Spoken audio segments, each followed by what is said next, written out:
স্বাগত ডিবিসি সংবাদে। আপনাদের সাথে আছে হিমাদ্রি রাহা। শুরুতে জানিয়ে দেব আকিস বশির গ্লাস সংবাদ শিরোনাম। লম্বা ছুটির আগে ঈদ যাত্রায় রাজধানী ছাড়ছে মানুষ, সময় মতোই ছেড়ে যাচ্ছে ট্রেন, নেই ভোগান্তি।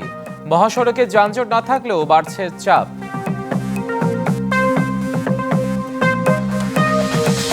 কোরবানি ঈদ ঘিরে সারা দেশে জমে উঠেছে পশুর হাট। দেরিতে হলেও রাজধানীর হাটে বাড়ছে বেচা কেনা, দাম নিয়ে মিশ্র প্রতিক্রিয়া।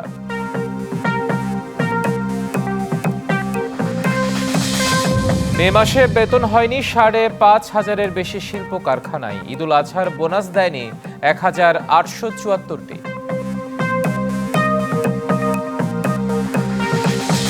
দাড়িপাল্লা প্রতীক সহ নিবন্ধন ফিরে পাচ্ছে জামায়াত। ইশরাকের শপথ ইস্যুতে গেজেটের বাইরে কিছুই করার নেই, মন্তব্য নির্বাচন কমিশনের।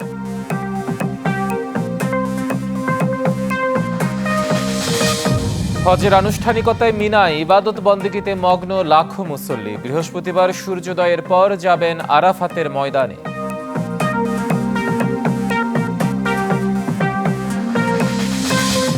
ফিফা প্রীতি ম্যাচে ভুটানকে ২-০ গোলে হারালো বাংলাদেশ। ঘরের মাঠে অভিষেকে হামজার গোল। তারকা ফুটবলারদের নৈপুণ্য দেখতে মাঠে দর্শকের ভিড়।